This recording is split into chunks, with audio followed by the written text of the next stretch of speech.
দর্শক আসলে আমি এখানে যে আছি যে ওনার পোলাকে আসলে 4 বছর আগে ডিশ ব্যবসাকে কেন্দ্র করে হত্যা করা হয়েছে, জবাই করে বস্তায় ভরা হয়েছিল। তার মূলত তিনি সাংবাদিককে পেয়ে কান্নায় ভেঙে পড়ছেন যে তিনি জাতির কাছে এবং প্রধানমন্ত্রীর কাছে তিনি বিচার চাচ্ছেন।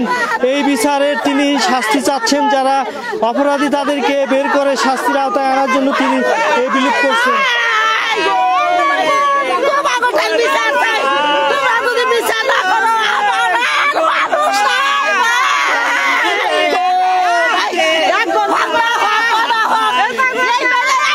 দর্শক আসলে উনি একজন স্বামী পরিত্যক্তা নারী, ওনার এতিম বাচ্চাকে মূলত এতিম সন্তানকে মেরে